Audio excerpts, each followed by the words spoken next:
long celebration. I just saw a movie about that. I don't know. Anyway, where you had like one full night that you could just kill anybody and do anything you wanted to do and you couldn't be persecuted. I can't remember the name of it now. Damn.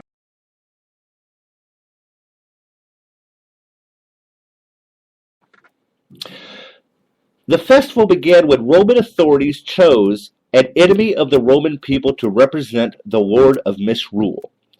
Each Roman community selected a victim who they forced to indulge in food and other physical pleasures throughout the week.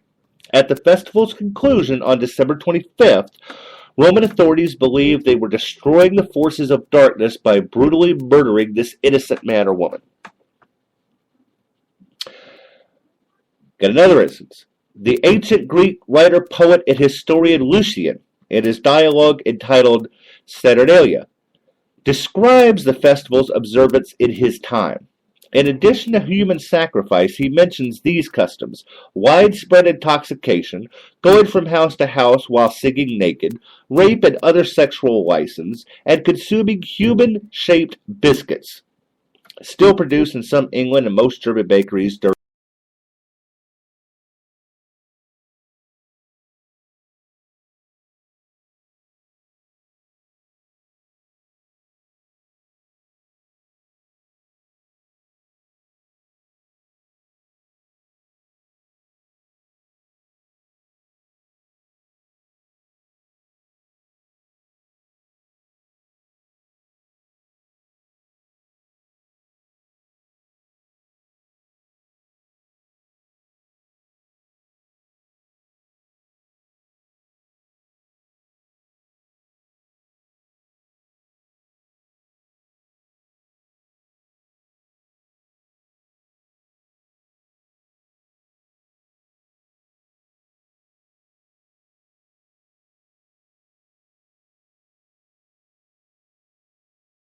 this recent date. The church, for its part, tactically agreed to allow the holiday to be celebrated more or less the way it had always been.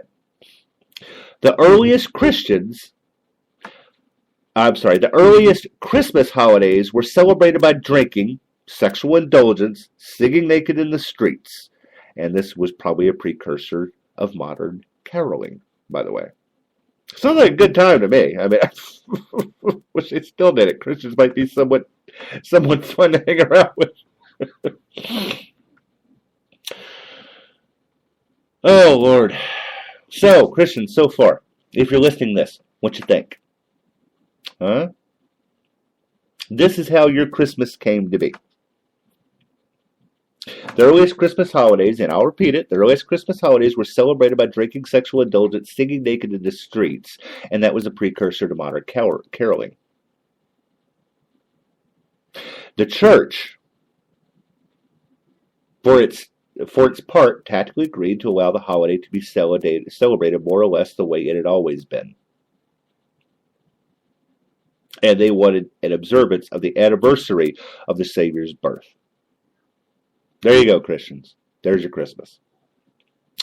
The Reverend Increase, Mather of Boston, observed in 1687 that the early Christians who first observed the Nativity on December 25th did not so thinking that Christ was born in that month, but because the heathens, Saturnalia, was at the time kept in Rome, and they were willing to have those pagan holidays metamorphosized into Christian ones.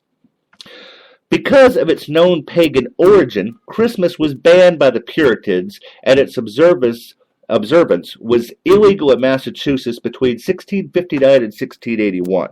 However, Christmas was and still is celebrated by most Christians. So what do you think now? Some of the most depraved customs of the Saturnalia Carnival were intentionally revived by the Catholic Church in 1466 when Pope Paul II, for the amusement of his Roman citizens, forced Jews to race naked through the streets of the city. An eyewitness account reports before they were to run, the Jews were richly fed, so as to make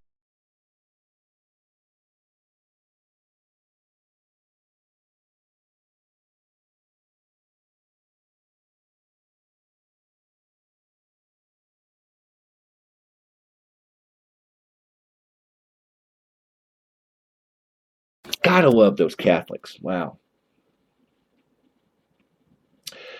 As part of the Saturnalia Carnival,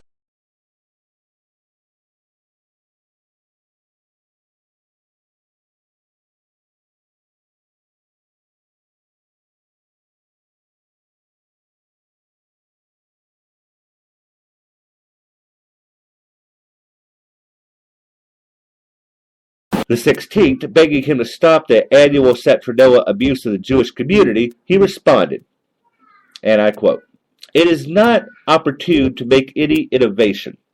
On December 25th, 1881, Christian leaders whipped the Polish masses into anti-Semitic frenzies that led to the riots across that country. In Warsaw, 12 Jews were brutally murdered, huge numbers maimed, and many Jewish women were raped. 2 billion rubles worth of property was destroyed." Now, you might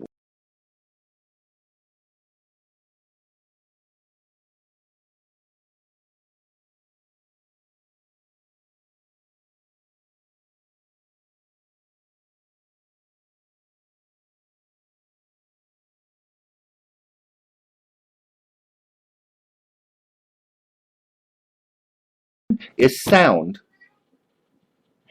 then it will stand up to reason. And Christians and Muslims and Mormons and Catholics, your religion never stands up to reason. I mean, I don't know what to tell you. You know?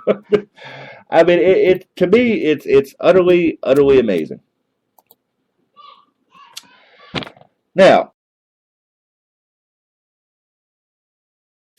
okay, the origin of the Christmas tree, for instance, that you guys are all going to be putting up in your house. Some, I don't know, what is it, 40, no, gosh, I think I read 70, 80 million trees going up just in America.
Synthesis of the sexual license of Saturnalia.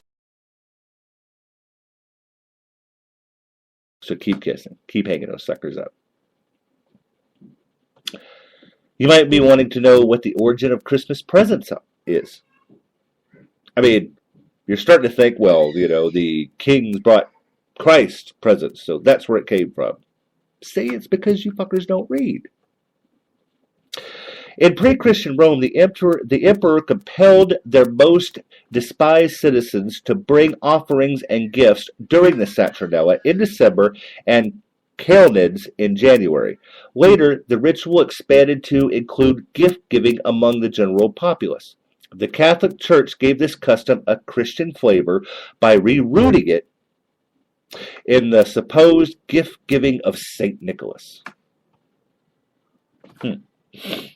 Now, you might be wanting to know the origin of Santa Claus.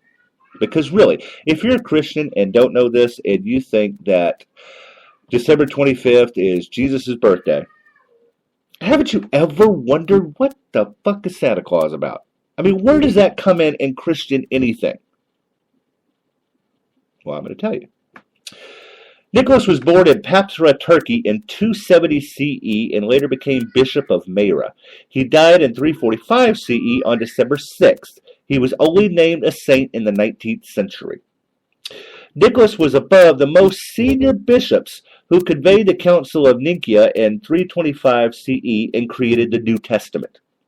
The text they produced portrayed Jews as the children of the devil who sentenced Jesus to death. In 1087, a group of sailors who idolized Nicholas moved his bones from Turkey to a sanctuary in Bari, Italy. There, Nicholas supplanted a female boon-giving deity called the Grandmother, or Pasqua Epidemia, who used to fill the children's stockings with her gifts. This grandmother was ousted from her shrine by Bari, that's B-A-R-I, which became the center of the Nicholas cult. Members of this church gave each other gifts during a pageant they conducted annually on the anniversary of Nicholas's death, December 6th. Now, the Nicholas cult spread north until it was adopted by German and Celtic pagans. These groups worshipped a pantheon led by Woden, their chief god, and their father of Thor, Balder, and Tiwi, T-I-W. Woden had a long white beard and rode a horse through the heavens one evening each autumn, where Nicholas merged with Woden. He shed his Mediterranean appearance, grew a beard, mounted a flying horse, rescheduled his flight for December, and donned heavy winter clothing. And I will continue this. We've been going for about 26 minutes now. I will continue this after a little song. I have to take a little break. It's piss time. And we will be back in around 4 minutes.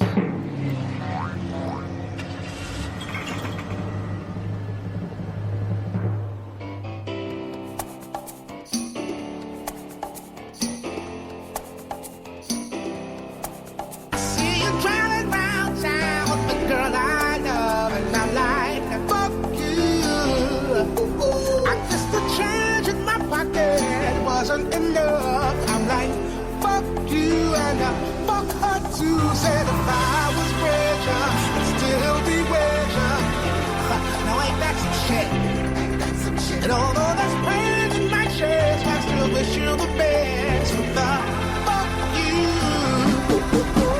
Yeah, I'm sorry, I can't afford a Ferrari, but that don't mean I can't get you there. I guess he's an Xbox, and I'm more Atari. But the way you play your game ain't fair.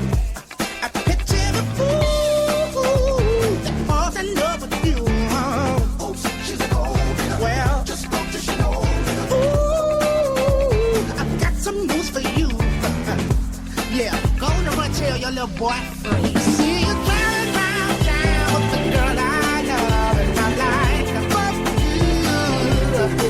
I guess the change in my pocket wasn't enough. I'm like, fuck you and fuck her too. Said if I was richer, I'd still be with ya. Now ain't that some shit? And although there's pain in my chest, I still wish you the best with the fuck you. Now I know that I had to borrow, begging, stealing, lying, cheat, trying to keep ya, trying to please ya. 'Cause being in love with your ass ain't cheap. Nah, I picture the fool that falls in love with you.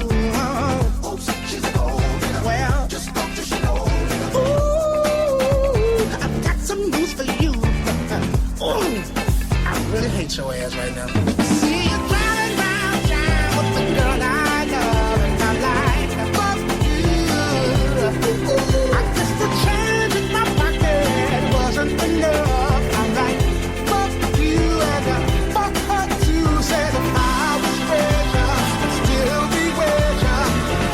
Now ain't that some shit? And although there's pain in my chest, I still wish you the best with the fuck you. Now baby, baby, baby, why you wanna hurt me so bad? So bad, so bad, so bad. I tried to tell my mama, but she told me this is one for your dad. Yeah, she did.